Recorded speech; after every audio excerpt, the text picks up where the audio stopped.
하나님께서 우리를 부르세요. 하나님을 생각하고 하나님께 기도해요. 우리 친구들 가정에서 영상을 보면서 함께 예배드려요. 우리 마음을 열고 하나님께서 기뻐하시는 찬양 함께 할까요?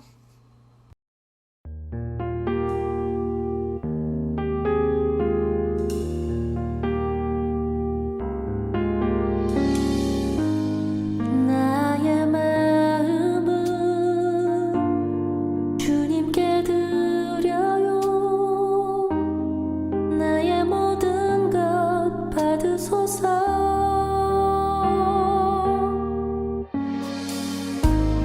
주님은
사도신경으로 우리의 믿음을 고백하겠습니다.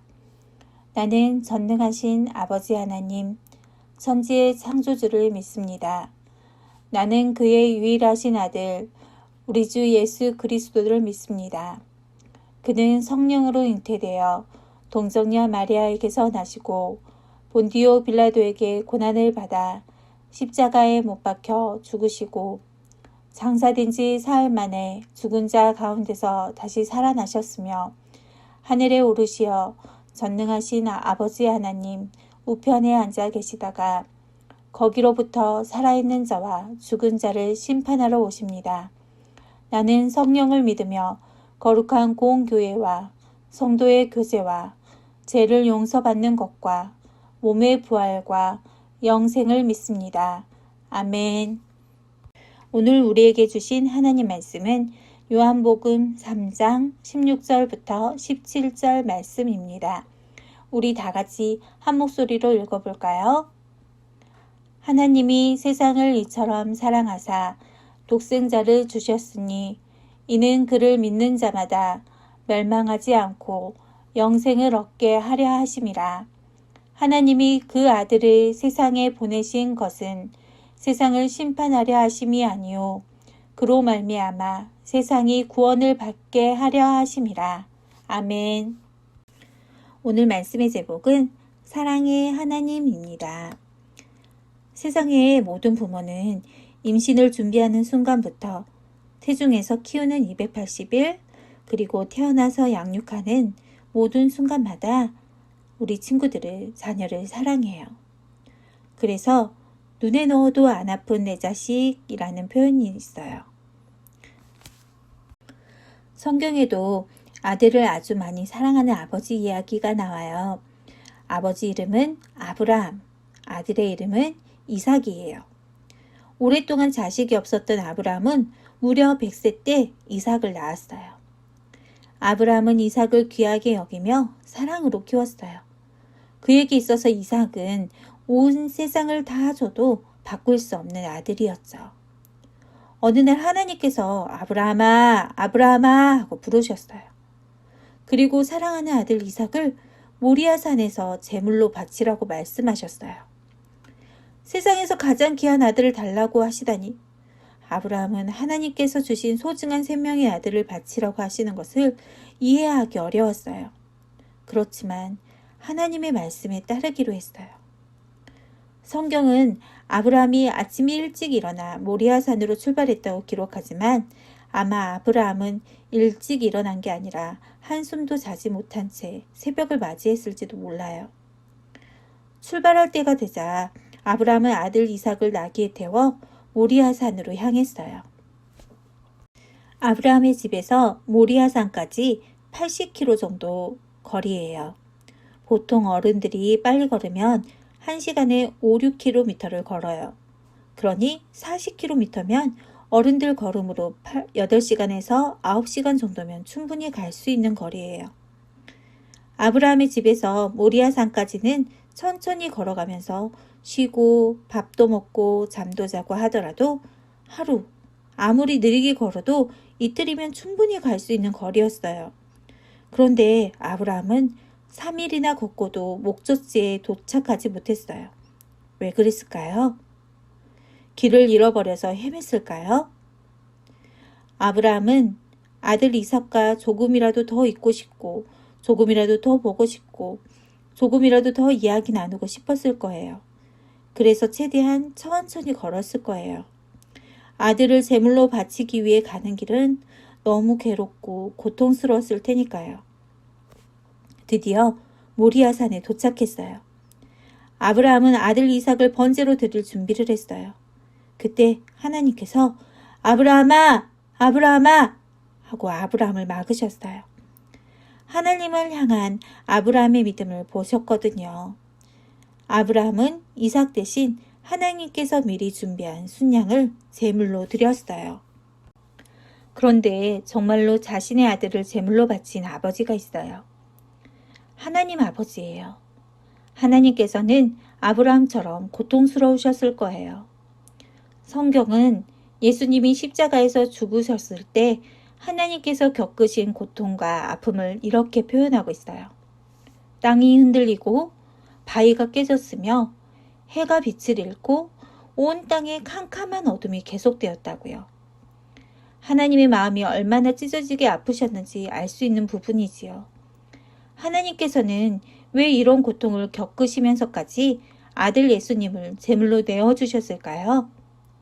그것은 우리를 사랑하셨기 때문이에요. 다 함께 요한복음 3장 16절 3반절을 읽어볼까요?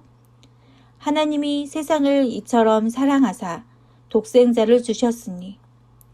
하나님께서는 사람들을 무척 사랑하셨어요. 그러나 사람들은 하나님의 말씀을 따르지 않고 죄를 지었어요.